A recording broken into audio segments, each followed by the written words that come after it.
Muito boa noite a todos, saúdo a todos, a igreja, os que nos ouvem, com a graça, com a paz de nosso Senhor e Salvador Jesus Cristo. Estamos mais essa noite aqui para falar um pouco mais da mensagem do Senhor, ouvir o que o Senhor tem para nos dizer. Hoje nós estaremos estudando o Salmo 72, os irmãos já podem deixar aí o Salmo 72 aberto, a sua Bíblia aberta. Como é gostoso estar na casa do Senhor, como é gostoso falar do amor do Senhor. Davi também tinha esse propósito. Davi amava o Senhor e foi chamado o homem segundo o coração de Deus. Amados, hoje este salmo que nós vamos ler, nós vamos, devido ao tempo, fazer ele meio fracionado, de acordo com o estudo, nós vamos lendo os versículos do salmo.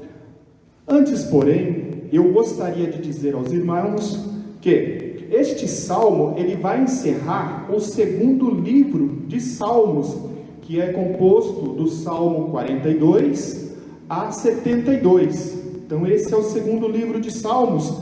Nós estaremos dando encerramento nesse segundo livro aqui hoje, ao fazer o estudo da palavra.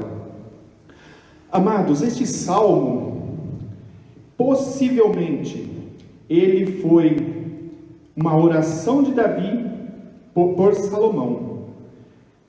Mas Davi estava à beira da morte. Então, Salomão possivelmente redigiu este salmo como uma oração de Davi, intercedendo pelo sucessor do trono de Israel, que era Salomão, o próprio Salomão. E aí ele vai rememorar as promessas que Deus havia feito a Davi. No contexto histórico, este salmo é intensamente messiânico. Fala em termos ideais da vinda do grande rei, que é nosso Senhor Jesus Cristo, que cantamos e louvamos agora há pouco. Este salmo também, ele nos traz a notícia de que pela primeira vez na história de Israel, estava havendo a transição de um rei para outro, a continuidade de uma dinastia. Davi iria passar o trono para Salomão. Então esse salmo vai estar falando disso. Onde que eu vou poder ver esse conceito que o irmão está falando? Sim, os irmãos podem ver esse conceito. Eu vou dar alguns textos, porque não temos como lê-los a todos agora, mas 2 Samuel, como fica gravado, os irmãos depois podem buscar aí, né? 2 Samuel 23, dos versos 1 e 7, ali vão estar as últimas palavras de Davi como rei. 1 Reis 2, de 1 a 4, Davi vai estar dando as instruções para Salomão, e posteriormente Davi vem a falecer. Em 1 Reis 3, de 3 a 15, e 2 Crônicas 1, de 7 a 13, Salomão, daí já é Salomão pedindo sabedoria a Deus para governar aquela nação. Em 1 Crônicas 28, dos versículos 1 a 10, Davi vai apresentar Salomão à comunidade de Israel como seu sucessor. No capítulo 29, também de 1 Crônicas, dos versos 10 a 19, Davi vai elevar uma oração, de ação de graças a Deus, e no versículo 19 ele vai interceder por Salomão. Este é o contexto histórico desse Salmo 72. Muito embora Davi também estivesse intercedendo por Salomão, desejando vida longa ao rei, Davi estava sendo usado por Deus para profetizar o glorioso reino de Cristo que viria. Então Davi aqui, ele não só faz uma oração de intercessão por Salomão, como ele também está sendo usado por Deus para um reinado futuro. Como era esse reinado? Um reinado perfeito, né? O título na minha Bíblia traz para o Salmo 62, o Rei Justo e o seu reinado eterno. Já pelo título já se vê que não se pode atribuir todo esse contexto desse salmo maravilhoso à pessoa de Salomão, porque Salomão não poderia cumprir, né? Então nós vamos ver, nesse estudo, nós vamos dar um título para o nosso estudo, um pouco diferente do que está aqui, mas enfatizando o governo perfeito de Cristo nas nossas vidas. Esse é o título do nosso estudo de hoje: o governo perfeito de Cristo nas nossas vidas. Por que nós temos esse salmo? Porque o salmo vai focalizar as qualidades e as atitudes importantes para um bom líder. Esse rei deveria aplicar a justiça com equidade. Ele deve ser defensor das vítimas da opressão, sensível ao sofrimento do necessitado. E esse governo dará prosperidade, segurança e paz a seu povo. Então, nesse contexto, nesse apanhado que nós fizemos aqui inicial, nós vamos dividir esse estudo em 4 partes. A quinta é mais uma doxologia, que depois a gente vai falar bem brevemente, porque o mais importante a gente entende vai estar dentro das 4 partes que a gente vai falar primeiro. A primeira parte, nós vamos tratar aqui das realizações reais no sentido de monarquia, de rei, para governar os homens com justiça. Então, inicialmente nós faríamos os versos de 4 a 8, mas eu vou chamar os irmãos para ler comigo como vai ser fracionado, dos versos 1 a 8. Amém? Diz assim a palavra de Deus: concede ao rei, ó Deus, os teus juízos e a tua justiça, ao filho do rei. Julgue ele com justiça o teu povo e os teus aflitos, com equidade. Os montes trarão paz ao povo, também as colinas trarão paz ao povo.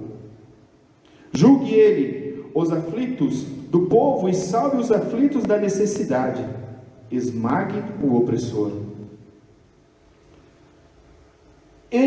Verso 5, ele permanecerá enquanto existir o sol e enquanto durar a lua, através das gerações. 6, seja ele como a chuva que desce sobre a campina ceifada, como o aguaceiro que regam a terra. Floresça em seus dias o justo e haja abundância de paz, até que cesse de haver a lua. Domine ele de mar a mar, e desde o rio Eufrates até os confins da terra. Então são características que nós, apesar de algumas delas Deus nos dá, mas algumas delas na essência, na totalidade, nós só podemos encontrar na pessoa de nosso Senhor Jesus Cristo.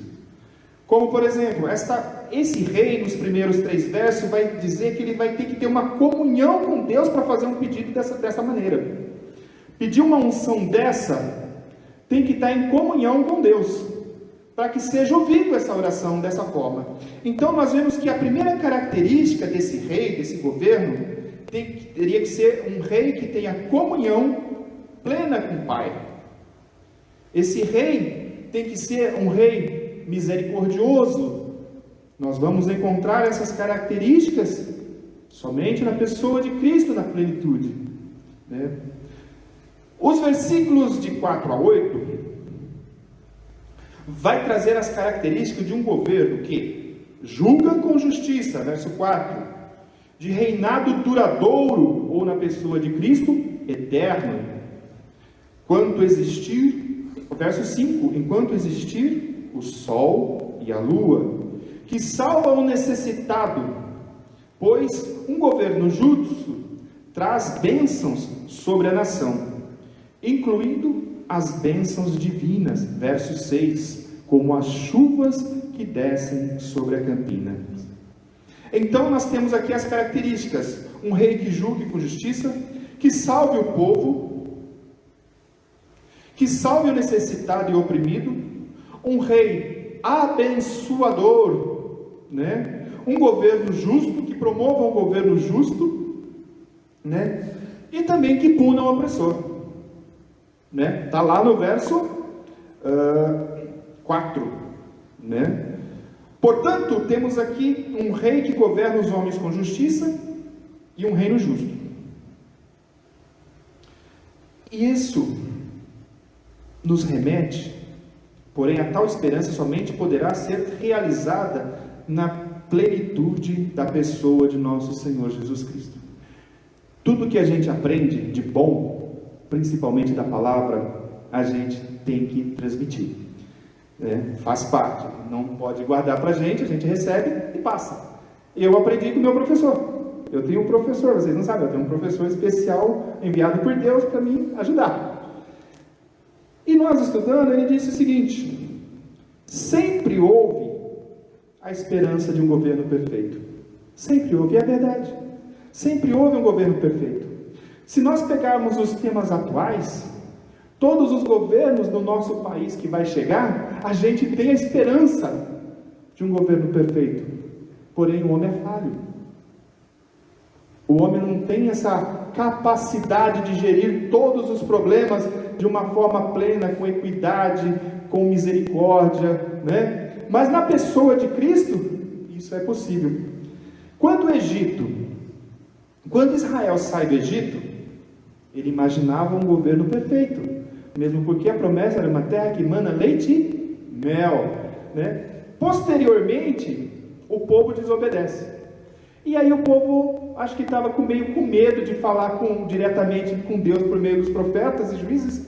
Eles pedem um rei para se assimilar às outras nações. Deus dá Saul. Saul não só desagradou a Deus, como o teu próprio povo, não sendo um rei justo, não sendo um rei misericordioso. Posteriormente, vem Davi. Davi começa bem, mas Deus mesmo vai dizer para Davi que ele não pode nem erguer seu santuário, porque Davi tem muito sangue nas mãos. Então, Davi era um homem de guerra. Ele veio, reinou, mas também pecou, mas também desobedeceu a Deus, adulterou, foi homicida. Só que Davi, diferentemente, ele se arrepende, pede perdão para Deus e torna-se um homem segundo o coração de Deus ao final. Porém, vem Salomão. Salomão iniciou um governo da maneira que ele pediu para Deus. Deus lhe concedeu sabedoria que nenhum outro homem na face da terra tinha e terá. Mas Salomão se envaideceu, Salomão se contaminou pela idolatria. Então Salomão, esse texto que nós lemos, não pode também ser cumprido na pessoa de Salomão. Certo, meus irmãos? Então nós vemos aqui, todas as vezes que nós colocarmos a esperança em homens, certamente em algum momento das nossas vidas nós seremos decepcionados, ou decepcionaremos alguém. A recíproca também é verdadeira, né? Salomão, depois os irmãos vão acompanhar lá nos capítulos de 1 Reis 11 e 12, que as consequências de Davi foi que a espada não apartou da sua família, nem do seu reinado. Salomão, por conta da desobediência dele, ele teve o reino de Israel fracionado. E Deus só manteve 2 tribos na descendência de Davi, não foi por Salomão, foi por amor a Davi, porque Salomão desagradou a Deus.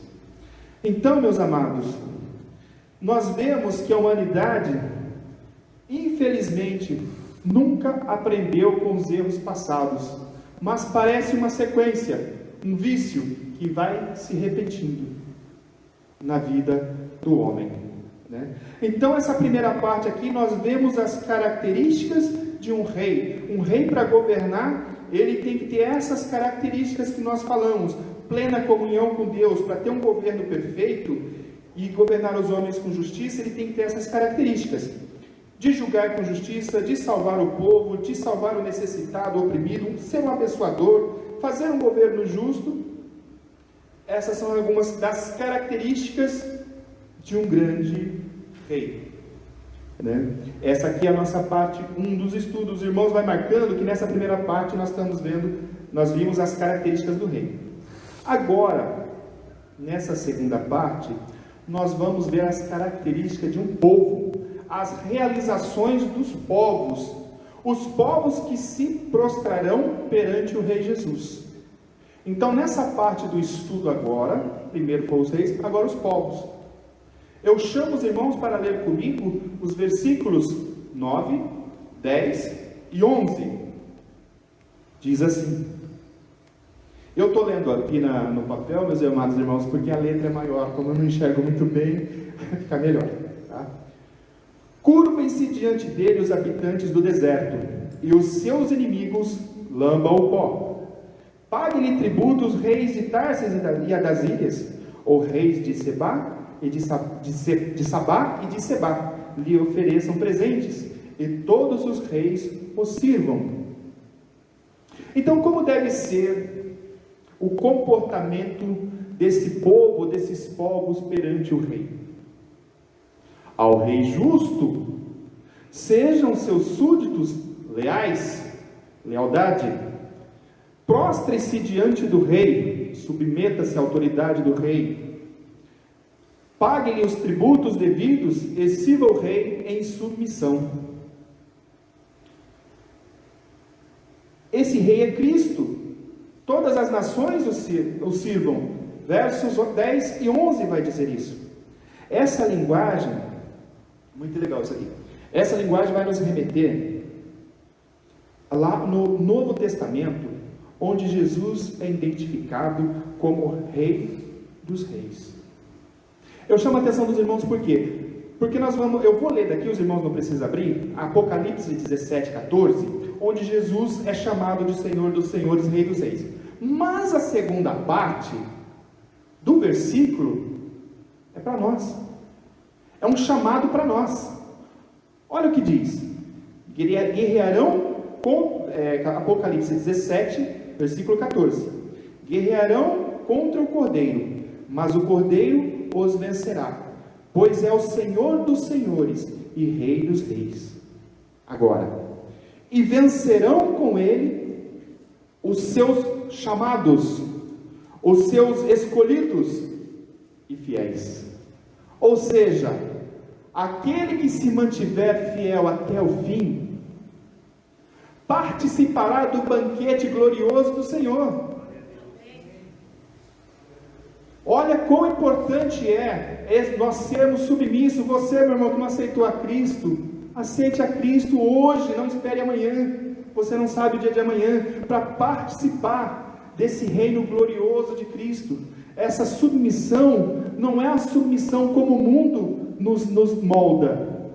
Essa submissão a Cristo é por amor. Diferente do mundo que quer nos impor certas coisas, mas Cristo não, Ele quer a nossa submissão por amor, né?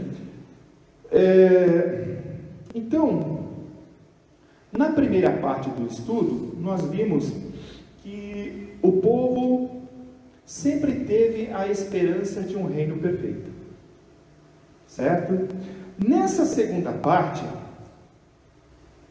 nós vamos ver e podemos aferir também que sempre houve, que há e haverá adoradores de Deus. Em todos os tempos, em todas as épocas, sempre houve os que estão descritos na Bíblia e os que são anônimos, que não estão na Bíblia, mas que foram em todas as gerações, adoradores fiéis de Cristo. Desse Deus triuno, desse Deus santo, porque todo o controle da história do universo, ele é o centro disso. Deus é o centro. E os versos, se você pegar aqui os versículos acima, você vai ver que Na pessoa de Salomão, de Davi, qualquer outro rei humano, era impossível de se cumprir isso. E nós vamos ver, né? De Gênesis a Apocalipse, todas as fases da história humana, sempre houve adoradores fiéis. Nós podemos pegar Abraão, nós podemos pegar Isaac, nós podemos pegar Jacó, nós podemos pegar Moisés, nós podemos pegar todos os profetas, os apóstolos no Novo Testamento, mas nós hoje, como igreja de Cristo, somos esses adoradores, e temos que ser esses adoradores, não adoradores que vêm só à igreja, adoradores no nosso testemunho, na nossa comunhão com Deus. Assim temos que ser. Nós não adoramos a Deus somente quando vemos aqui, cantamos louvores bonitos, junto com a equipe de louvor, ouvimos uma palavra, nossa, que palavra maravilhosa, mas depois a nossa vida, quando passa daquela porta para fora, é totalmente adversa. Isso não é adoração a Deus. Aliás, acho que Deus nem recebe esse tipo de adoração, né? Devemos ser muito mais fora daqui, verdadeiros adoradores de Cristo. Amém? Então essa é a segunda parte. Na primeira parte, nós vimos, né, as características do rei. Nessa segunda parte, nós estamos vendo as características dos povos perante ao rei Jesus, como deve se prostrarem diante de Jesus, né? Servir ele com lealdade, prostre-se diante dele, pague-lhe os tributos devidos, quer dizer, viver uma vida santa, não é só ofertar, trazer dízimo também, mas não é só isso, é muito além disso, essa prostrar diante de Deus. Também que os sirvam em submissão, nós já falamos, né? Na terceira parte desse estudo, nós vamos ver o socorro desse rei, as realizações do rei para os necessitados. Então nós vemos na primeira parte a característica do rei, nós vimos na segunda parte a característica dos povos. Nesta terceira parte, nós vamos estar vendo as características, ou melhor, as ações desse rei para nos socorrer, para socorrer os necessitados, né? Pandemia, Deus é nosso socorro, não importa a situação. Eu chamo a atenção dos irmãos e peço que acompanhem comigo os versículos 12, 13 e 14. Diz assim: porque ele acode ao necessitado que clama, e também ao aflito e ao desvalido. Ele tem piedade do fraco e do necessitado, e salva a alma dos indigentes. Redime a sua alma da opressão e da violência. E essa parte aqui é fantástica. E precioso lhe é o sangue deles, em algumas traduções, a vida deles. Eu estava meditando sobre aqui e pedi para minha esposa, a Raquel, dar uma lida. E ela também se apaixonou por essa parte desse versículo. Aí ela perguntou, ela disse assim: você sabe por que Deus, o sangue das pessoas é precioso para ele? Eu disse: explique. E ela disse: porque Deus é o cultivador de vidas. Deus não é cultivador de morte, por isso Ele se esforçou, Ele se esforça a cada dia para nos chamar para seu reino. Por isso Cristo veio e morreu como um criminoso na cruz, porque é cultivador de vidas. Ele não quer a nossa morte, Ele não quer a nossa morte, né? Então nessa terceira parte, nós vamos ver aqui que um governo, aqui nós vamos ter uma visão de um governo libertador, de um governo que compadece e livra os pobres, os oprimidos, salva a alma dos indigentes. Isso, novamente, parece uma redundância, mas que fique claro, só é possível na pessoa de nosso Senhor Jesus Cristo. E outra coisa que eu aprendi com o meu professor foi o seguinte, e eu guardei para mim e quero repartir com os irmãos, né? Para que os irmãos também possam repartir o quanto puderem. Diz assim: aonde houver um necessitado, Deus ali estará. Deus tem um amor incondicional por essa classe mais baixa, essa classe oprimida. Se nós fizermos lermos lá em Mateus 25, na verdade Jesus vai estar falando isso para os apóstolos dos versos, lá em Mateus 25, dos versos 35 ao 46, mas só pegando a segunda parte, só para, bem rapidinho para nós ilustrarmos, quando ele está pondo os dele à direita e aqueles que não são dele à esquerda, chega um momento que ele vai falar: apartai-vos de mim, né? Apartai-vos de mim, malditos, para o fogo eterno. E aí ele vai falar uma sequência de coisas que eles deixaram de fazer. E quando deixaram de fazer, estava deixando de fazer a ele, né? O que era isso? Quando eu tive fome, não me deste de beber. Quando eu tive estrangeiro, não me acolheste. Estava nu, não me vestiste. Estava enfermo, estava na prisão, não me visitastes. E eles vão perguntar: quando que fizemos todas essas coisas para o Senhor? Nós nem vimos o Senhor. Eu estou conjecturando, tá, gente? Ele vai falar o seguinte para eles: todas as vezes que vocês não fizeram a um desses pequeninos, a mim fizeste.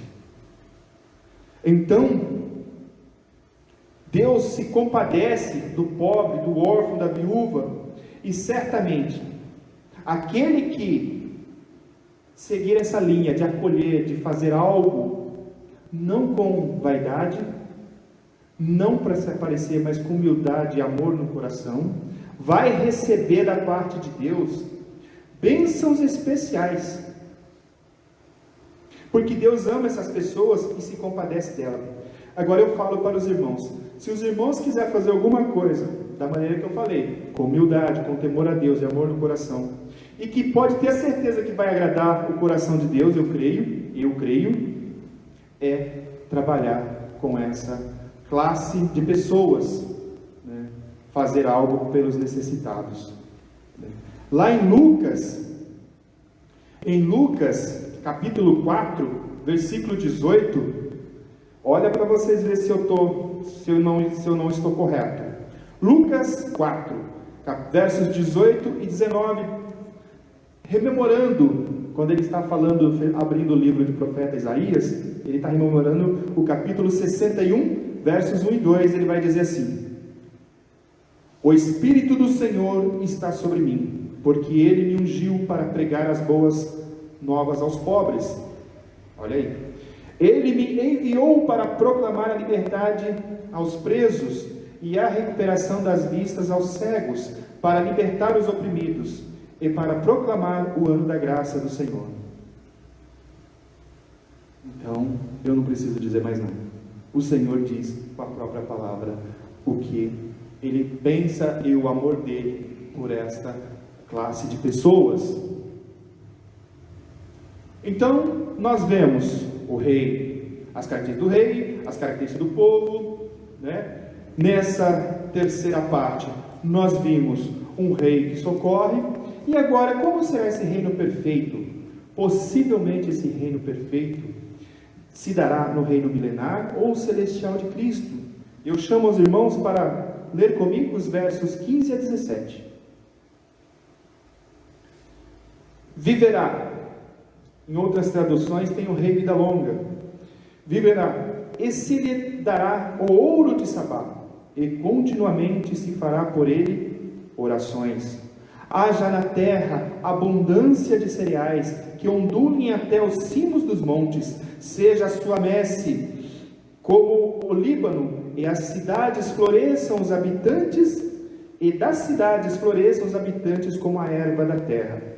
Subsista para sempre o seu nome, prospere enquanto resplandecer o sol. Nele sejam abençoados todos os homens da terra, das nações lhe chamem, todos os homens, e as nações lhe chamem bem-aventurado.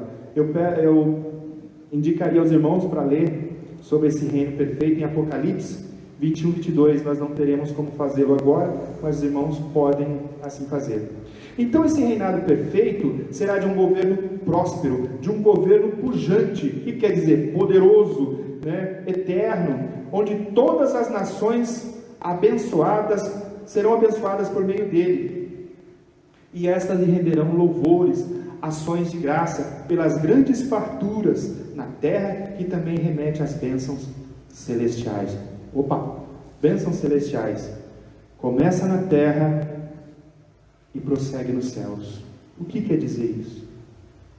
Esse reinado perfeito foi esperado e anunciado desde o Antigo Testamento. Porém, quando Cristo veio a primeira vez, é o que eu estava dizendo no começo, né? Ele não parecia muito um rei, ele parecia mais um servo, e foi morto como um criminoso. Porém, nessa segunda volta, nesse reino glorioso, ele virá dessa forma, glorioso, para julgar as nações e para colocar o reino dele na terra. Esse reino perfeito começa na terra e prossegue nos céus. Eu vou dar um exemplo claro de como isso mais ou menos funciona. Por exemplo, meu irmão, você, se aceitar Cristo agora, você está aceitando Cristo aqui na terra. É certo que é a curação do Espírito Santo que nós podemos nos render a Cristo. Mas no momento que você aceita Cristo aqui, agora, o seu nome está sendo escrito lá nos céus, no livro da vida. E você será justificado por Cristo Jesus. Olha que maravilha! Em outra parte das Escrituras, nos Evangelhos, vai dizer: tudo que ligares na terra será ligado no céu. Penso, uma clara alusão às nossas orações, às nossas ofertas, aos nossos louvores, às nossas ações, que elas têm início aqui na terra, mas refletem ou têm seus efeitos nos céus, no trono de Deus. O oposto também é o contrário, meus irmãos. Tudo que desligares aqui na terra também será desligado no céu. Não, aqueles irmãos que estão afastados, volta, você não sabe o dia de amanhã. Aquelas pessoas que não aceitaram a Cristo, venham quanto antes participar desse reino glorioso. Começa na terra e tem efeitos nos céus, né? Eu estava pensando aqui comigo, né? Como poderia ser isso, né? Por meio das Escrituras, por meio da palavra. Nós podemos vir a Cristo através do nosso testemunho do irmão, mas não espere que o seu testemunho seja dolorido demais para você chegar a Cristo. Venha antes. Não espere acontecer algo terrível na sua vida para você vir a Cristo. Venha antes, venha participar, venha ser feliz na graça do Senhor. E se sofrer, tendo o Senhor como seu Senhor e Salvador, é sofrer com um propósito maior, um propósito que vale a pena, né? Muito lindo isso. Eu queria aqui, terminando já, ler com os irmãos os versículos 18, 19 e o 20. Isso aqui é mais uma doxologia, né? É uma adoração que geralmente ela está relacionada ao término dos 5 capítulos de Salmos, vai ter esse tipo de adoração a Deus, né? Por exemplo, está escrito lá, verso 18: bendito seja o Senhor Deus, o Deus de Israel, que só Ele opera prodígios. Bendito para sempre seu glorioso nome, e da sua glória encha-se toda a terra. Amém e amém. Findam-se aqui as orações de Davi. Então, concluindo, meus irmãos, a mensagem desse salmo, ela vai muito além dos reinados dos primeiros reis, filhos de Jessé, né? Que é Davi e Salomão. Vai muito além. Ela trata do reino universal e eterno de outro descendente dessa linhagem, só que no plano espiritual, Jesus Cristo, o Rei dos Reis, o Senhor dos Senhores. Nisso nós vemos que Deus, que nós podemos, nesse salmo, que Deus é a nossa torre forte, um local confiável e infalível de refúgio. Às vezes Ele nos permite dar uma tropeçadinha, Ele parece que dá uma sumidinha assim, mas é para nós voltar com mais força, com mais temor para Ele. Deus quer que nós o adoremos em todos os tempos, em todos os lugares, por todas as gerações. Deus sempre desejou isso, né? Findo esse estudo, meus irmãos, agradecendo primeiramente a Deus por permitir que eu estivesse aqui, ao pastor Everaldo, ao quem eu convido, né, para estar à frente, e agradecer muito a essa responsabilidade que a mim foi dada, mas de uma forma que eu sou grato a Deus, porque não é fácil estar aqui falando, não estou falando de um governo normal, mas estou falando do Rei dos Reis, Senhor dos Senhores, né? Isso chama muito a nossa atenção. Muito obrigado a todos, agradeço a oportunidade. Você gostou do nosso vídeo? Então se inscreva no nosso canal, Igreja Batista da Esperança em Hortolândia, e ative o nosso sininho, e dê um like, e compartilhe também esse vídeo. Deus abençoe a sua vida.